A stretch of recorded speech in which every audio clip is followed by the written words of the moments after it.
நீண்ட பேச்சுவார்த்தைக்கு பின்னர் 2026 சட்டமன்ற தேர்தலுக்கான திமுக கூட்டணியில் தேமுதிக இணைந்தது. தேமுதிகவை கூட்டணியில் இணைத்ததன் மூலம் திமுக வகுக்கும் வியூகம் என்ன? விரிவாக பார்க்கலாம் இந்த தொகுப்பில்.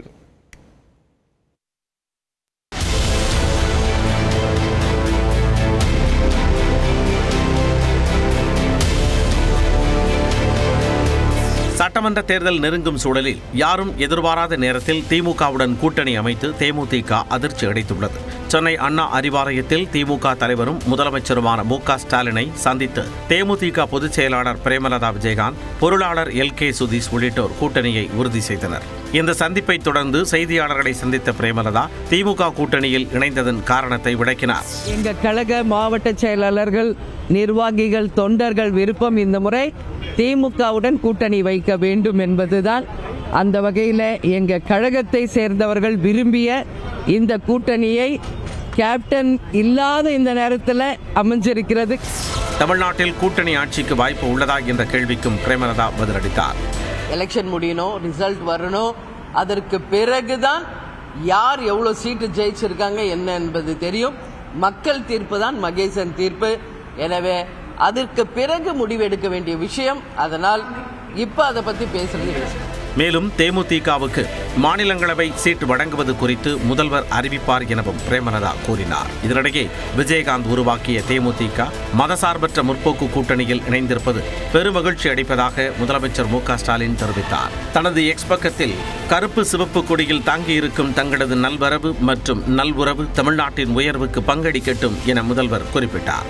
திமுக கூட்டணியில் இணைந்ததை அடுத்து சென்னை கோயம்பேட்டில் தேமுதிக தலைமையகத்தில் உள்ள விஜயகாந்த் நினைவிடத்தில் மரியாதை செலுத்திய பிரேமலதா தொண்டர்களுக்கு இனிப்புகளை வழங்கி மகிழ்ச்சியை வெளிப்படுத்தினார்.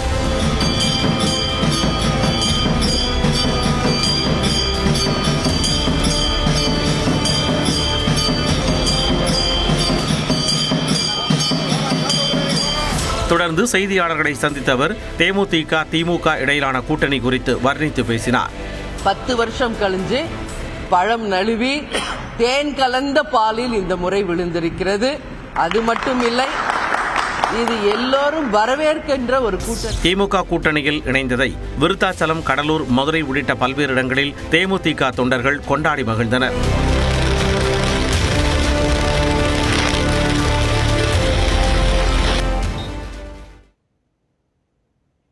திமுக கூட்டணியில் இணைந்துள்ள தேமுதிக கடந்த 20 ஆண்டுகளில் எந்தெந்த தேர்தல்களில் யாருடன் கூட்டணி அமைத்து போட்டியிட்டது, அந்த தேர்தல்களில் அவர்கள் பெற்ற வாக்கு சதவீதம் என்ன என்பதை வரைகலை மூலம் விளக்குகிறார் நெறியாளர் பாலவேல் சக்கரவர்த்தி. திமுக கூட்டணியில தேமுதிக இணைந்திருக்கக்கூடிய நிலையில கடந்த 20 ஆண்டுகள்ல தேமுதிக எந்தெந்த தேர்தல்களில் யாருடன் கூட்டணி அமைத்து போட்டியிட்டார்கள், அந்த தேர்தல்களில் அவங்க வாங்கின வாக்கு சதவீதம் என்ன அப்படிங்கிற விவரங்களை பார்க்கலாம்.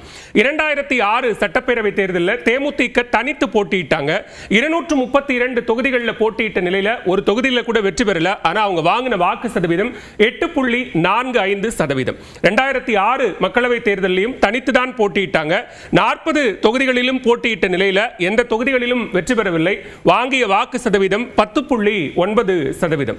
அதற்கு அடுத்ததாக 2011 சட்டப்பேரவை தேர்தலில் தான் கூட்டணி அமைக்கிறது தேமுதிக.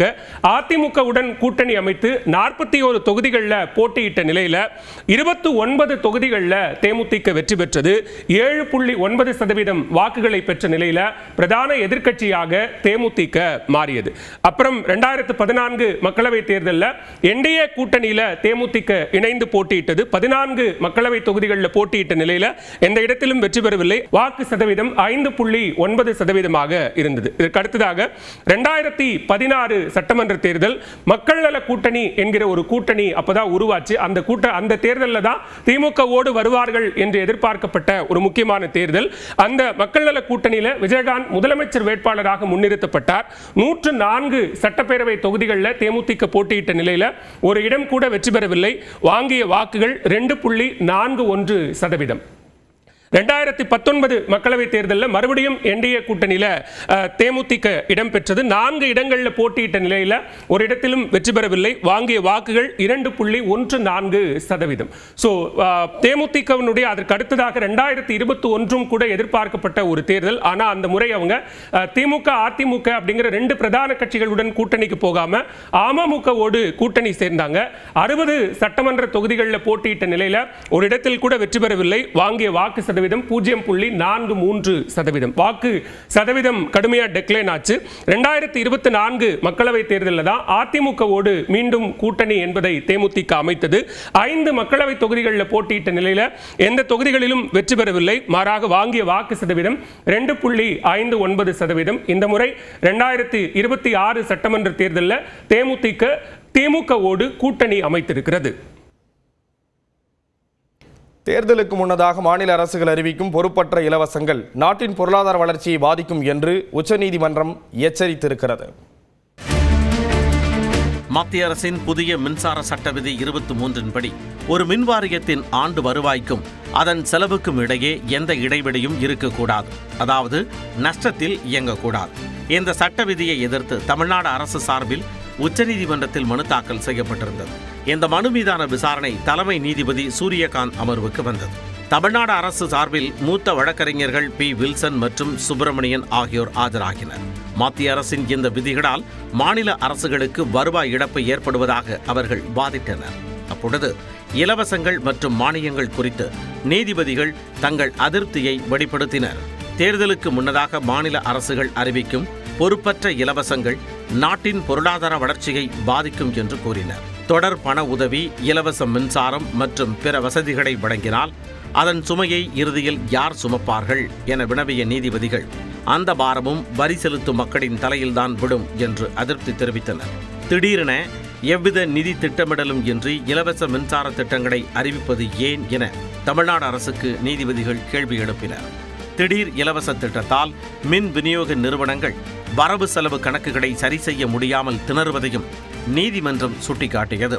தேர்தலுக்கு சற்று முன் இலவச திட்டங்களை அறிவிப்பது ஏன் என அனைத்து அரசியல் கட்சிகளும் சிந்திக்க வேண்டும் என நீதிபதிகள் வலியுறுத்தினர்.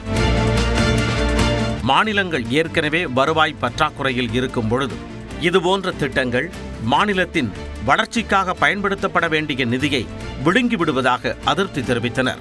கல்வி மற்றும் அடிப்படை வசதிகள் இல்லாத ஏழைகளுக்கு உதவுவது அரசின் கடமை. ஆனால் வசதி படைத்தவர்களும் இலவசங்களை பெறுவது எந்த வகையில் நியாயம் என்று நீதிபதிகள் கேட்டனர். மாநில அரசுகள் அறிவிக்கும் நேரடி பண பரிமாற்ற திட்டங்களை குறிப்பிட்ட நீதிமன்றம் அனைத்தையும் இலவசமாக தந்தால் மக்கள் வேலை செய்ய தயாராக இருப்பார்களா என்ற கேள்வியையும் எழுப்பியது.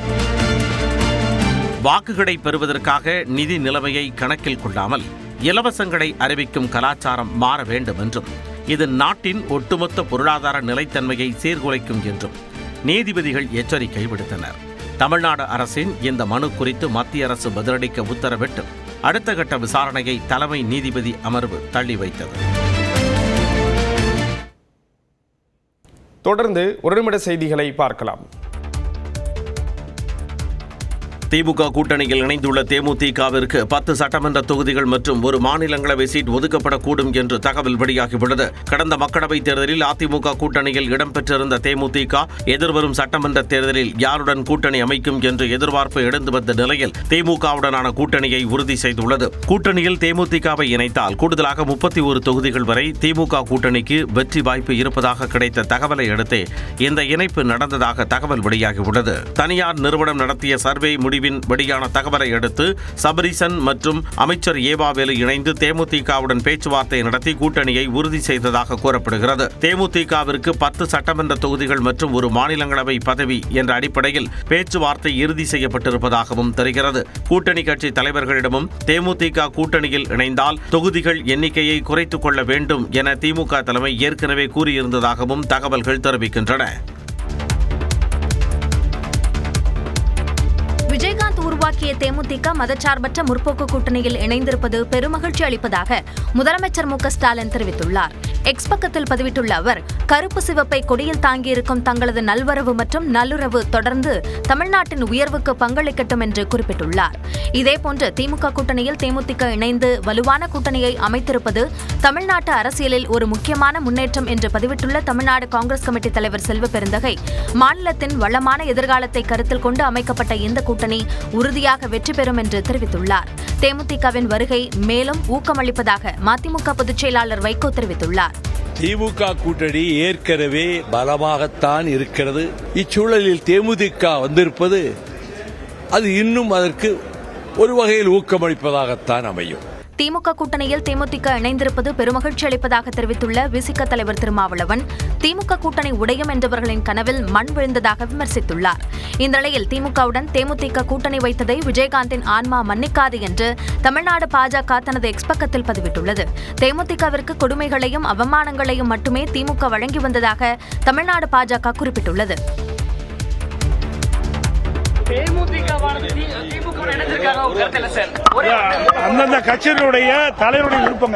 திமுக கூட்டணியில் தேமுதிக இணைந்தது குறித்து அதிமுக பொதுச் செயலாளர் எடப்பாடி பழனிசாமி தெரிவித்த கருத்துதான் இது. தேமுதிகவின் கூட்டணி நிலைப்பாடு வேதனை அளிப்பதாக பாஜக முன்னாள் மாநில தலைவர் தமிழ் சவுந்தரராஜன் தெரிவித்துள்ளார். மூழ்கிற கப்பல்ல அவர்கள் சென்றிருக்கிறார்கள். கேப்டனை கொண்டு மூழ்கிற கப்பல்ல கேப்டனா அவங்க தொண்டர்களை உட்கார வைத்திருக்கிறார்கள் என்பது எனக்கு மனவேதனை. தோல்வி பயத்தில்தான் தேமுதிகவுடன் திமுக கூட்டணி அமைத்திருப்பதாக தாவேகா இணை பொதுச் செயலாளர் நிர்மல்குமார் விமர்சித்துள்ளார். முன்னாடிலாம் கட்சி ஆரம்பிச்சா ஏதோ மக்களுக்கு நல்லது செய்யணும், ஏதாவது செய்யணும்னு நினைச்சு ஒரு கட்சி ஒரு கூட்டணிகள் ஃபார்ம் பண்ணப்படும். இன்னைக்கெல்லாம் எல்லாம் ஒரு பிரைவேட் லிமிடெட், ஒவ்வொரு குடும்பத்தோடைய பிரைவேட் லிமிடெட் கம்பெனி மாதிரி ஆயிடுச்சு. ஸோ அந்த குடும்பங்கள்லாம் சேர்ந்து அவங்களுக்கு என்ன ப்ராஃபிட் கிடைக்குதோ, என்ன ஒவ்வொரு இடத்துல என்ன லாபம் கிடைக்குதோ அந்த லாப நோக்கத்தோடு ஒவ்வொரு கூட்டணியும் வைக்கப்படுது. மகளிருக்கு 5000 ரூபாய் கொடுத்த பிறகும் திமுகவினருக்கு நம்பிக்கை வரவில்லை என்றும் நிர்மல்குமார் தெரிவித்தார். சட்டமன்ற தேர்தல் பணிகளை திமுக முடுக்கிவிட்டுள்ள நிலையில் அக்கட்சியின் மாவட்ட செயலாளர்கள் கூட்டம் முதலமைச்சர் மு.க.ஸ்டாலின் தலைமையில் இன்று மாலை நடைபெறவுள்ளது. இது தொடர்பாக திமுக பொதுச் செயலாளர் துரைமுருகன் வெளியிட்டுள்ள அறிக்கையில், இன்று மாலை 6:30 மணிக்கு மாவட்ட செயலாளர்கள் கூட்டம் நடைபெறும் என்று அறிவித்துள்ளார். முதலமைச்சரும் திமுக தலைவருமான ஸ்டாலின் தலைமையிலான இந்த கூட்டம் காணொலி காட்சி வாயிலாக நடைபெறும் என்றும் தெரிவித்துள்ளார். வெல்லும் தமிழ் பெண்கள் என்ற தலைப்பில் மாநிலம் முழுவதும் வீடு வீடாக சென்று பரப்புரை மேற்கொள்வது தொடர்பாக இந்த ஆலோசனைக் கூட்டம் நடைபெற உள்ளதாகவும் துரைமுருகன் குறிப்பிட்டுள்ளார். இதில் மாவட்ட செயலாளர்கள், திமுக எம்பி, எம்எல்ஏக்கள், தொகுதி பார்வையாளர்கள், பயிற்சியாளர்களாக தேர்ந்தெடுக்கப்பட்ட மகளிர் அணியினர் பங்கேற்க அவர் அறிவுறுத்தியுள்ளார். தஞ்சாவூர் மகளிர் மாநாட்டின் தொடர்ச்சியாக திமுக அரசின் சாதனைகளை ஒவ்வொரு குடும்ப தலைவியிடமும் கொண்டு சேர்க்கும் வகையில் வெல்லும் தமிழ் பெண்கள் திட்டம் வடிவமைக்கப்பட்டுள்ளது. இதற்கான முன்னேற்பாடுகள், தேர்தல் வியூகங்கள் குறித்து இன்று நடக்கும் கூட்டத்தில் முதலமைச்சர் விரிவாக ஆலோசனை நடத்துவார் என தகவல்கள் தெரிவிக்கின்றன. இந்திய பெருங்கடலில் இன்று காற்றழுத்த தாழ்வு பகுதி உருவாகக்கூடும் என்றும் தேனி, தென்காசி, திருநெல்வேலி உள்ளிட்ட 6 மாவட்டங்களில் நாளை கனமழைக்கு வாய்ப்பு இருப்பதாகவும் வானிலை ஆய்வு மையம் கணித்துள்ளது. சென்னை வானிலை ஆய்வு மையம் வெளியிட்டக்கூடிய செய்திக்குறிப்பில், இந்திய பெருங்கடல் மற்றும் அதனை ஒட்டிய தென்கிழக்கு வங்கக்கடல் பகுதிகளின் மேல் வளிமண்டல மேலடுக்கு சுழற்சி நிலவுவதாக தெரிவிக்கப்பட்டுள்ளது. இது இன்று நண்பகலில் காற்றழுத்த தாழ்வு பகுதியாக உருவாகக்கூடும் என்றும் கணிக்கப்பட்டுள்ளது.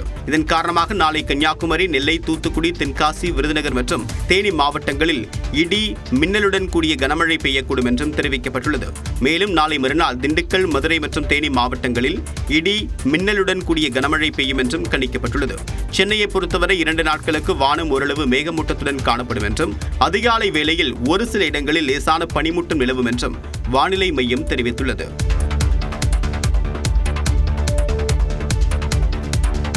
சட்டப்பேரவை தேர்தல் ஏற்பாடுகள் குறித்து ஆலோசனை மேற்கொள்ள தலைமை தேர்தல் ஆணையர் ஞானேஷ்குமார் வரக்கூடிய 25, 26 ஆகிய தேதிகளில் தமிழகம் வருகிறார். 2026 சட்டமன்ற தேர்தலுக்கான தேதி விரைவில் அறிவிக்கப்பட உள்ளது.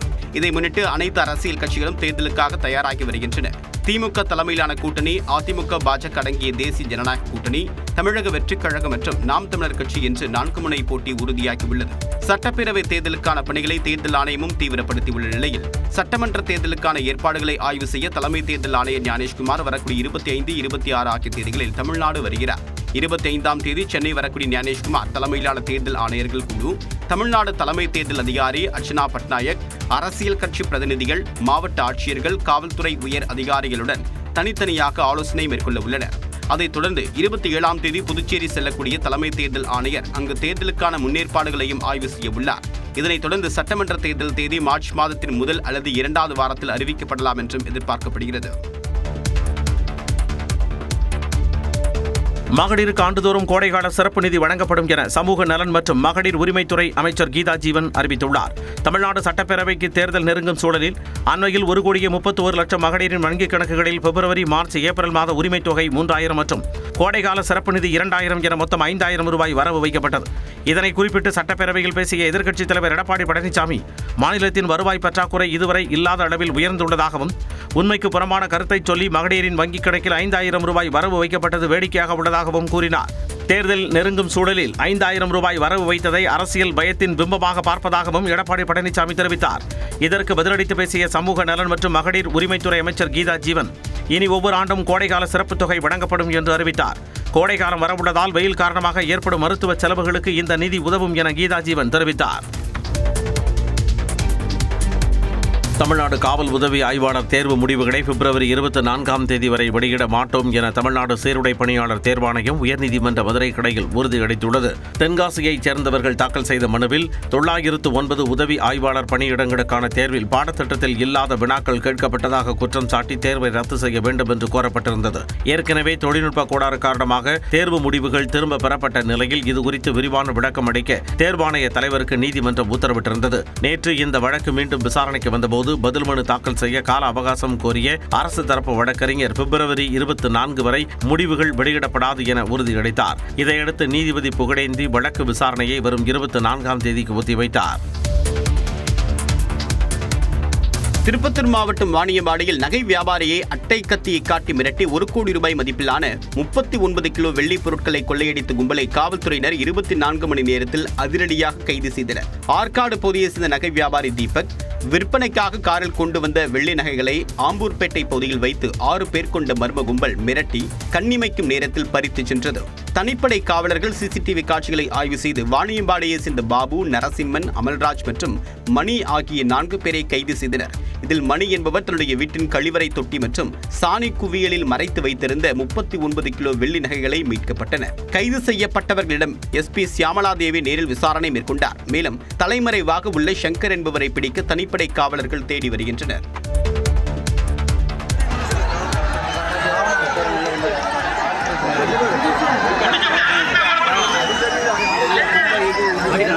சேலம் மாவட்டம் ஓமலூர் அருகே பாலக்கூட்டப்பட்டியில் நடைபெற்ற எருதாட்ட விழாவில் சுற்றுவட்டாரங்களைச் சேர்ந்த ஏராளமானோர் கலந்து கொண்டதால் சலசலப்பு நிலவியது. தொட்டிப்பத்து மாரியம்மன் கோவில் மாசி திருவிழாவை ஒட்டி நடத்தப்பட்ட எருதாட்டத்தில் 100க்கும் மேற்பட்ட காடைகள் அவிழ்த்து விடப்பட்டன. அப்பொழுது எதிர்பாராத விதமாக பார்வையாளர்கள் பகுதிக்குள் காடைகள் புகுந்தன.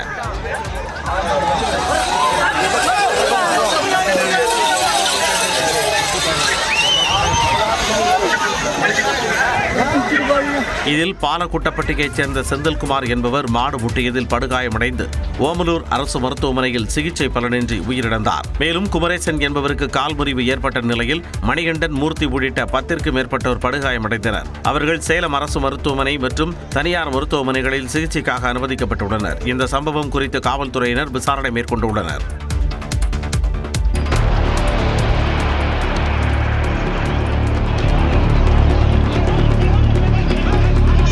தருமபுரி மாவட்டம் அரூரில் விசிக மற்றும் பாஜகவினர் மோதி கண்ட காட்சிதான் இது. அரூரில் பாஜக பட்டியலின பிரிவு சார்பில் திமுக அரசை கண்டித்து ஆர்ப்பாட்டம் நடத்தப்பட்டது. அப்போது விசிக தலைவர் திருமாவளவனை கண்டித்து பாஜகவினர் முழக்கமிட்டனர். இதற்கு அங்கிருந்த விசிகவினர் எதிர்ப்பு தெரிவித்து சாலை மறியலில் ஈடுபட்டனர். அப்பொழுது இரு தரப்பிற்கும் இடையே கைகலப்பு ஏற்பட்டது.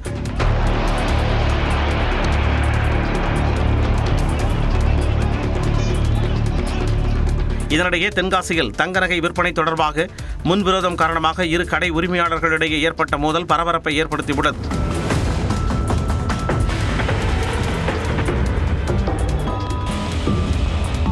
அம்மன் சன்னதி பஜார் பகுதியில் தங்க நகை கடை நடத்தி வரும் அர்ஷத், ஹாலிப், ஹாஜி ரசூல் ஆகியோர் இடையே தொழில் பிரச்சனை இருந்ததாக கூறப்படுகிறது. இந்நிலையில் புதன்கிழமை இரவு இருதரப்பிற்கும் இடையே வாக்குவாதம் ஏற்பட்டு கைகலப்பாக மாறியது. இதில் காயமடைந்த அர்ஷத் மருத்துவமனையில் அனுமதிக்கப்பட்டுள்ளார்.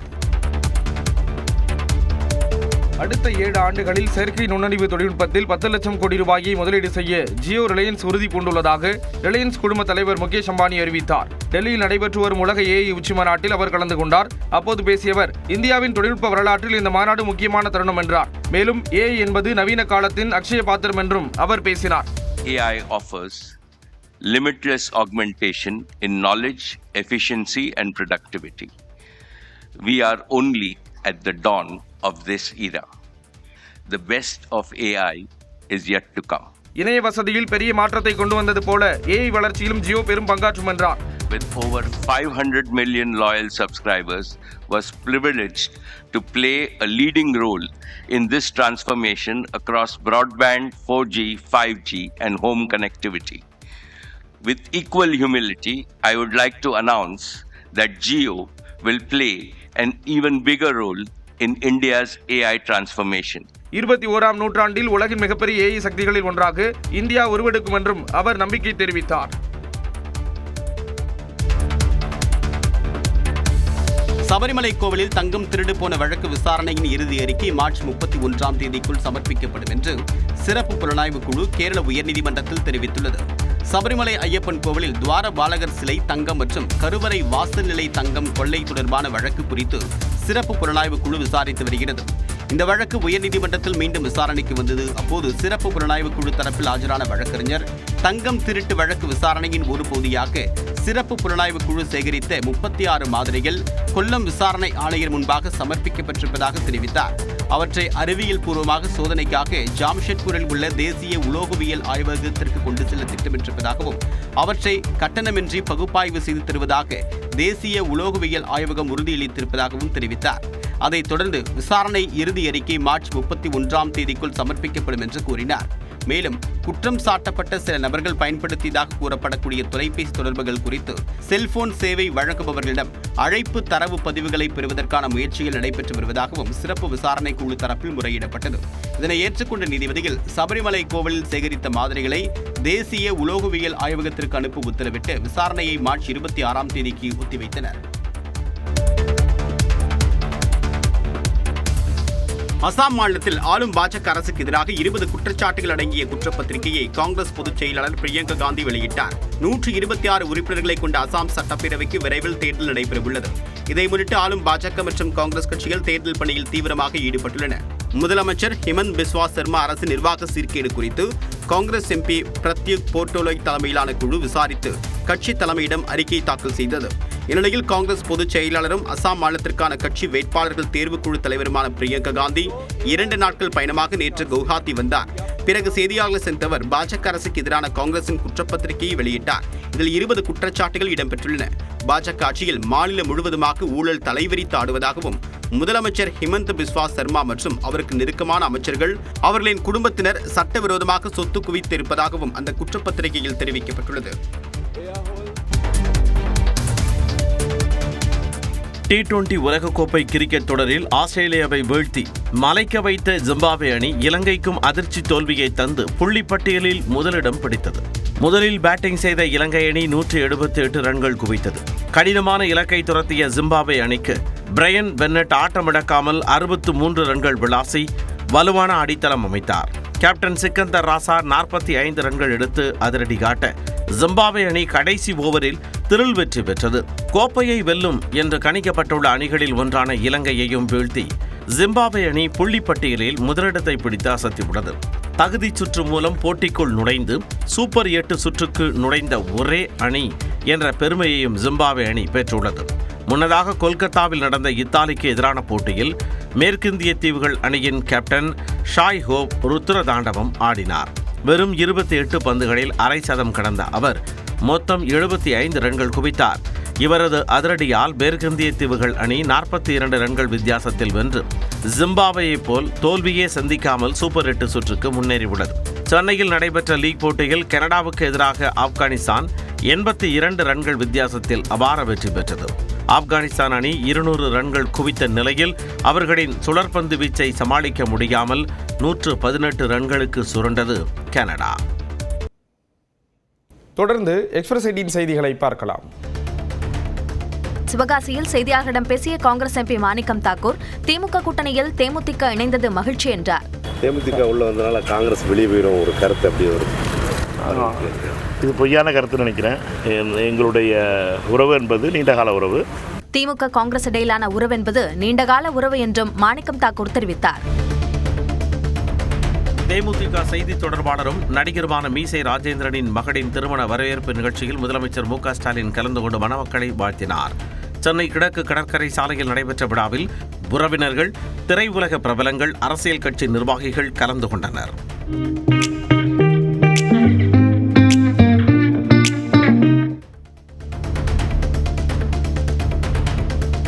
தமிழ்நாடு வக்பு வாரியம் செயல்பட சென்னை உயர்நீதிமன்றம் விதித்த தடையை உச்சநீதிமன்றம் நிறுத்தி வைத்து உத்தரவிட்டுள்ளது.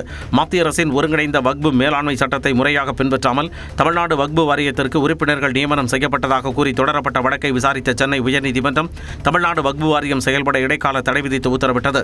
இதனை எதிர்த்து உச்சநீதிமன்றத்தில் தமிழ்நாடு வக்பு வாரியம் மேல்முறையீடு செய்தது. மேல்முறையீட்டு மனுவை விசாரித்த உச்சநீதிமன்றம் சென்னை உயர்நீதிமன்றத்தின் தடை உத்தரவை நிறுத்தி வைத்து உத்தரவிட்டது. கள்ளக்குறிச்சி மாவட்டம் பரிக்கல் ரயில்வே கேட் மூடப்பட்டிருந்த போது அடையாளம் தெரியாத கார் ஒன்று மோதி கேட்டை சேதப்படுத்தியது. இதனால் நாகர்கோவில் சென்னை வந்தே பாரத் மற்றும் சென்னை ராமேஸ்வரம் சேது எக்ஸ்பிரஸ் ஆகிய இரு ரயில்களும் பாதுகாப்பு கருதி பாதையிலேயே நிறுத்தப்பட்டன. சுமார் 45 நிமிட போராட்டத்திற்கு பிறகு கேட் சீரமைக்கப்பட்டு ரயில்கள் புறப்பட்டு சென்றன. தப்பி ஓடிய கார் ஓட்டி குறித்து விருத்தாச்சலம் ரயில்வே காவல்துறையினர் விசாரணை மேற்கொண்டு வருகின்றனர். திருவாரூர் மாவட்டத்தில் கடந்த 4 நாட்களாக நடைபெற்று வந்த லாரி உரிமையாளர்களின் காலவரையற்ற வேலைநிறுத்த போராட்டம் தற்காலிகமாக வாபஸ் பெறப்பட்டது. லாரி உரிமையாளர்களின் கோரிக்கை ஏற்று தகுதிச் சான்று புதுப்பிப்பதற்கான கட்டண உயர்வை அடுத்த 3 மாதங்களுக்கு நிறுத்தி வைப்பதாக தமிழ்நாடு அரசு அறிவிப்பை வெளியிட்டது. இதையடுத்து அரசின் இந்த முடிவை வரவேற்றும் விவசாயிகளின் நலன் கருதியும் திருவாரூர் மாவட்ட லாரி உரிமையாளர்கள் போராட்டத்தை கைவிடுவதாக அறிவித்துள்ளனர். மேலும் அரசின் இந்த நடவடிக்கைக்கு லாரி உரிமையாளர்கள் சங்கத்தினர் நன்றி தெரிவித்துள்ளனர். வேலூர் மாவட்டம் அணைக்கட்டில் நடைபெற்ற மகளிர் உரிமை மீட்பு பயணத்தில் பேசிய சௌமியா அன்புமணி ஆட்சியாளர்கள் பணம் கொடுத்து பெண்களை ஏமாற்றி வாக்குகளை பெற முயற்சிப்பதாக குற்றம் சாட்டினார். விவசாய விளைபொருட்களை ஏற்றிச் செல்லும் டிராக்டர்களுக்கு சுங்க கட்டண விலக்கு அளிக்க வேண்டும் எனவும் வலியுறுத்தினார். விளைபொருட்களை ஏற்றி கொண்டு வந்தாலும் அந்த டிராக்டர் காசு கொடுத்து தான் போனோம். ஆனா கட்சி கொடி கட்டிட்டு வந்தா எல்லா வண்டியும் உள்ள விட்டுறாங்களா இல்லையா? திருப்பூரில் நியாய விலைக் கடையில் பணியாற்றும் பெண் பொருட்களை வழங்காமல் செல்போனில் மூழ்கி கிடப்பதாக பொதுமக்கள் புகார் தெரிவித்தனர். MS நகரில் செயல்படும் இந்த கடையில் பொருட்களை வாங்கச் செல்லும் பொழுது 1 மணி நேரம் கழித்து வா, 2 மணி நேரம் கழித்து வா என்று பொதுமக்களை பெண் விற்பனையாளர் அலைக்கழித்து வருவதாக கூறப்படுகிறது. இந்நிலையில் சம்பந்தப்பட்ட பெண் பொதுமக்களிடம் அலட்சியத்துடன் பேசும் வீடியோ வெளியாகியுள்ளது. சாப்பிட்ற டைம் தாங்கண்ணா, நான் ஒரு ஆள் தான் போட்டுட்டு இருக்கிறேன். ஏதோ கொஞ்ச நேரம் உட்கார்ந்து எழுந்திரிச்சோம்னாச்சா இல்லை டைம் எதுவும் வச்சுருக்கீங்களா? அதான் ஏற்கனவே சாப்பிட்டீங்க, அதான் பார்த்துட்டு போயாச்சு. போயிட்டு 1.5 மணி நேரம் கழிச்சு வந்திருக்கு. வந்து நிற்கிறாங்க, வரவங்களுக்கு அப்புறம் போட்டு விடணும்னா மணி ஆச்சு. இப்போ 2:30 மணி ஆச்சு. எதுவும் டைம் இந்த மாதிரி லஞ்ச் டைம் எதுவும் இருக்கா? பொள்ளாச்சி நகராட்சி பகுதிகளில் சென்னை உயர்நீதிமன்ற உத்தரவை மீறி அனுமதியின்றி வைக்கப்பட்டிருந்த அரசியல் கட்சிகளின் பிளெக்ஸ் பேனர்களை நகராட்சி அதிகாரிகள் அதிரடியாக அகற்றினர். அப்போது அதிமுக பேனர்களை மட்டும் பாரபட்சமாக அகற்றுவதாக கூறி அக்கட்சியினர் அதிகாரிகளுடன் வாக்குவாதத்தில் ஈடுபட்டதால் பரபரப்பு ஏற்பட்டது. காவல்துறையினர் பேச்சுவார்த்தை நடத்தி அனைத்து பேனர்களும் அகற்றப்படும் என உறுதியளித்ததை அடுத்து நிலைமை சீரானது. திருவள்ளூர் மாவட்டம் மப்பேடு அருகே தாங்கள் படித்த அரசு உதவி பெறும் பள்ளிக்கு 2 பேருந்துகளும் சொந்த கிராமத்திற்கு ஆம்புலன்ஸும் வாங்கிக் கொடுத்த ஜெயக்குமார் காஞ்சனா தம்பதிக்கு கிராம மக்கள் ஆரத்தி எடுத்து வாழ்த்தினர். ஏதாவது ஒரு அவசர இது தேவைப்பட்டாலும் ஆம்புலன்ஸ் வசதி எங்களுக்கு சென்னை வெளியே போக வேண்டியது இருக்கிறதுனால அதுக்கு 5,000 10,000 வாங்குறாங்க. அந்த இது எல்லாம் போக்குறதுக்காக எங்களுடைய கிராமத்துக்கு என்னுடைய உதவி நான் இது வரையும் நான் செஞ்சுட்டு இருக்கேன். இதுக்கு மேலேயும் என்னால் ஒரு நல்ல வளர்ச்சிக்கு வந்தனாக்கா கண்டிப்பாக நான் பண்ணுவேன். நான் எல்லாருக்கும் நல்லா உதவி பண்ணுவேன். தஞ்சாவூர் மாவட்டம் திருக்காட்டுப்பள்ளியில் தெருநாய்கள் விரட்டி கடித்ததில் 7 வயது சிறுவன் பலத்த காயமடைந்தான். பார்வை குறைபாடு கொண்ட பாப்பாயி நீர்வளத்துறை அலுவலகத்தில் தூய்மை பணியாளராக பணியாற்றி வருகிறார். இவரை பார்க்க வந்த அவரது 7 வயது மகன் சசிகுமாரை அந்த பகுதியில் சுற்றித் திரிந்த தெருநாய்கள் கொடூரமாக கடித்து குதறியுள்ளன. இதில் பலத்த காயமடைந்த சசிகுமார் தஞ்சாவூர் மருத்துவக் கல்லூரி மருத்துவமனையில் அனுமதிக்கப்பட்டுள்ளார். கர்நாடகா, டெல்லி உட்பட 22 மாநிலங்கள் மற்றும் யூனியன் பிரதேசங்களில் SIR பணிகளுக்கான நடவடிக்கைகளை விரைவுபடுத்தும்படி தேர்தல் ஆணையம் உத்தரவிட்டுள்ளது. அதனைத் தொடர்ந்து இதுவரை SIR பணிகள் நடைபெறாத ஆந்திரா, கர்நாடகா, அருணாச்சல பிரதேசம் உள்ளிட்ட 22 மாநிலங்கள் மற்றும் யூனியன் பிரதேசங்களில் ஏப்ரல் முதல் வாக்காளர் பட்டியல் சிறப்பு தீவிர திருத்த பணிகள் தொடங்கும் என்று எதிர்பார்க்கப்படுகிறது. இந்தியாவில் சுற்றுப்பயணம் மேற்கொண்டுள்ள பிரான்ஸ் அதிபர் இமானுவேல் மேக்ரான் டெல்லி குருத்வாரா பங்களா சாஹிப் கோவிலில் வழிபட்டார். AI உச்சி மாநாட்டில் பங்கேற்க 3 நாள் அரசுமுறை பயணமாக பிரான்ஸ் அதிபர் இமானுவேல் மேக்ரான் இந்தியா வந்துள்ளார். மும்பையில் பிரதமர் மோடியை சந்தித்த அவர் அங்குள்ள மைரன் டிரைவ் பகுதியில் நடைபயிற்சியும் மேற்கொண்டார். இந்நிலையில் டெல்லியில் உத்தரப்பிரதேச மாநிலம் கான்பூரில் கிரிக்கெட் போட்டியின் போது மைதானத்தில் புகுந்த தேனீக்கள் கொட்டியதில் நடுவர் உயிரிழந்த சம்பவம் அதிர்ச்சியை ஏற்படுத்தியுள்ளது. சுக்லகஞ்ச் பகுதியில் உள்ள சப்ரு மைதானத்தில் இளையோருக்கான கிரிக்கெட் போட்டிகள் நடைபெற்றன. அப்போது மைதானத்திற்குள் புகுந்த தேனீக்கள் கூட்டம் அங்கிருந்தவர்களை கொட்டத் தொடங்கியது. இதையடுத்து அங்கிருந்த வீரர்கள் பதறி ஓட்டம் பிடித்த நிலையில் தேனீக்கள் கடுமையாக கொட்டியதில் நடுவர் மாணிக் குப்தா மைதானத்திலேயே மயங்கி விழுந்தார். இதையடுத்து மருத்துவமனையில் அனுமதிக்கப்பட்ட அவர் சிகிச்சை பலனின்றி உயிரிழந்தார். மாவட்ட வாரியாக தனது ரசிகர்களை சந்தித்து வரும் நடிகர் தனுஷ் கொங்கு மாவட்டங்களைச் சேர்ந்த ரசிகர்களை சென்னையில் வைத்து சந்தித்தார். தற்பொழுது தனது 55வது படத்தில் நடித்து வரும் நடிகர் தனுஷ் மாவட்ட வாரியாக தனது ரசிகர்களை சந்தித்து வருகிறார். அந்த வகையில் கோவை, கரூர், சேலம் உள்ளிட்ட மாவட்ட ரசிகர்களை நடிகர் தனுஷ் சந்தித்தார். யோகி பாபு நடித்த கிணத்த காணும் படத்தின் ஃபர்ஸ்ட் லுக் வெளியிடப்பட்டுள்ளது. மறைந்த சுரேஷ் சங்கையா இயக்கத்தில் யோகி பாபு கதாநாயகனாக நடித்து தயாராகியுள்ள கிணத்த காணும் படம் தற்பொழுது வெளியீட்டிற்கு தயாராகி வருகிறது. இப்படத்தில் Lovelin Chandrasekhar, Ramakrishnan, Rachel Rebecca, George Mariam, Mottai Rajendran, Kavitha Bharathi, Kalaipandian, Hello Kandasamy மற்றும் பலர் நடித்துள்ளனர். இந்நிலையில் இப்படத்தின் ஃபர்ஸ்ட் லுக் போஸ்டரை நடிகர் ஆர்யா வெளியிட்டார்.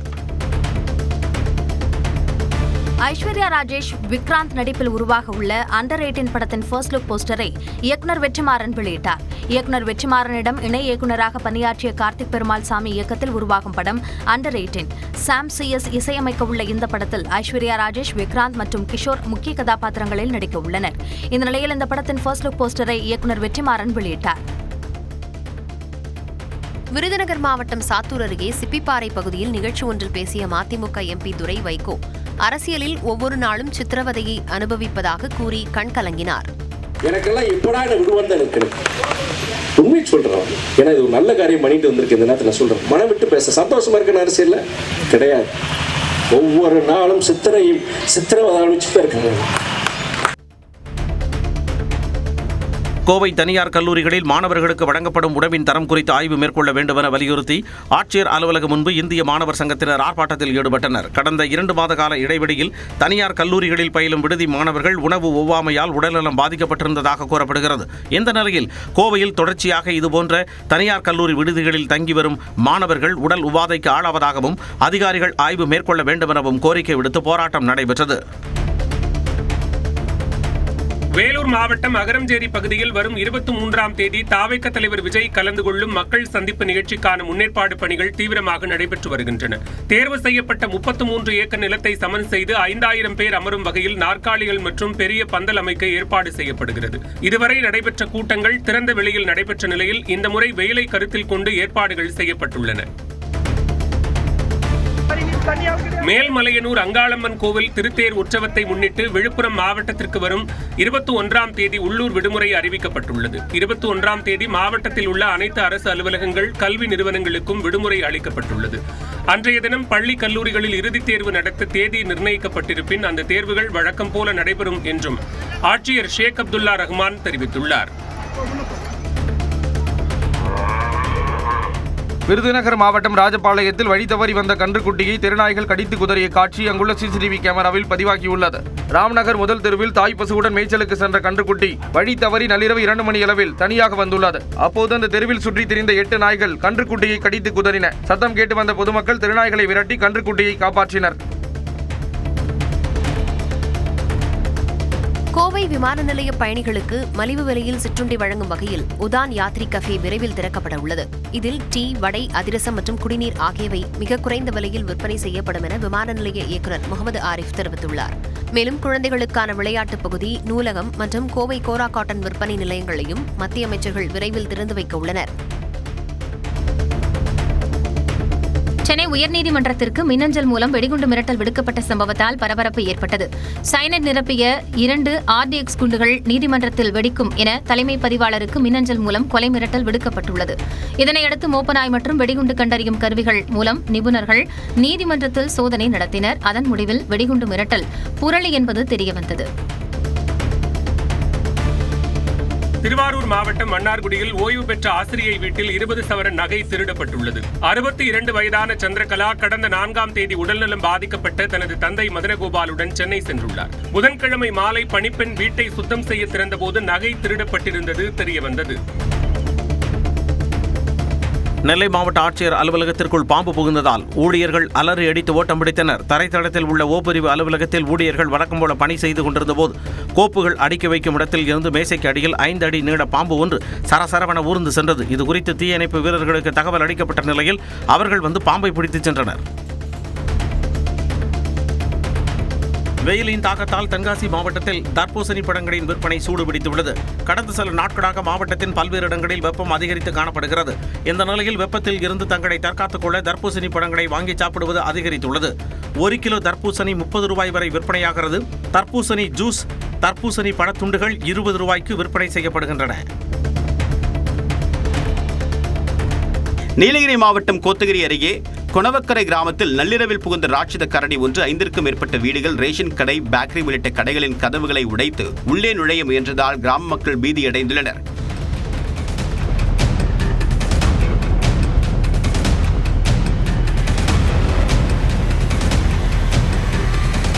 கரடியை வனத்துறையினர் கூண்டு வைத்து பிடிக்க வேண்டும் என்றும் கோரிக்கை விடுத்துள்ளனர். புதுச்சேரி பாகூர் கிராமத்தில் காகங்கள் தொடர்ந்து இறப்பதால் பறவை காய்ச்சலாக இருக்குமோ என்று மக்கள் அச்சம் தெரிவிக்கின்றனர். கடந்த மாதம் சென்னை அடையாறு இந்திரா நகர் பூங்கா, நீலாங்கரை பகுதிகளில் ஏராளமான காகங்கள் உயிரிழந்தன. இந்நிலையில் பாகூரில் கடந்த 3 நாட்களில் 10 காகங்கள் இறந்ததாக தெரிகிறது. இறந்த காகங்களின் மாதிரிகள் மத்திய பிரதேசத்தில் உள்ள தேசிய பாதுகாப்பு விலங்குகள் நோய் ஆராய்ச்சி ஆய்வகத்திற்கு அனுப்பி வைக்கப்பட்டுள்ளன. ஆய்வுக்கு பின்னரே காகங்கள் இறந்ததற்கான காரணம் தெரியவரும். விருதுநகர் மாவட்டம் அருப்புக்கோட்டையிலிருந்து குள்ளூர் சந்தை வழியாக சென்ற தனியார் பேருந்தில் பள்ளி மாணவர்கள் படிக்கட்டுகளிலும் பேருந்தின் பின்புற கம்பிகளிலும் உயிருக்கு ஆபத்தான நிலையில் தொங்கியபடி பயணிக்கக்கூடிய அதிர்ச்சி வீடியோ வெளியாகியுள்ளது. கூடுதல் பேருந்துகளை இயக்க வேண்டும் என்று பெற்றோர்கள் கோரிக்கை விடுத்துள்ளனர்.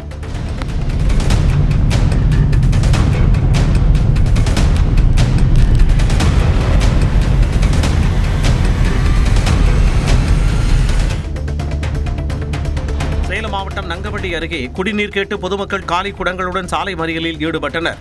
ஸ்ரீரங்கன் வடைவு, தானப்பப்பன் வடைவு பகுதிகளைச் சேர்ந்த மக்களுக்கு 10 நாட்களுக்கு ஒருமுறை மட்டுமே குடிநீர் விநியோகம் செய்யப்படுவதாக கூறப்படுகிறது. இதனை கண்டித்து மேட்டூர் தாரமங்கலம் சாலையில் கற்கடை போட்டு காலி குடங்களுடன் அவர்கள் போராட்டத்தில் ஈடுபட்டதால் 1 மணி நேரத்திற்கு மேலாக போக்குவரத்து பாதிக்கப்பட்டது. உத்தரப்பிரதேச மாநிலம் லக்னோவில் வீட்டில் மின்வெட்டு ஏற்பட்டதால் ஆத்திரமடைந்த பெண் மின்வாரிய ஊழியர்களை தாக்கிய காட்சிகள் வெளியாகியுள்ளன.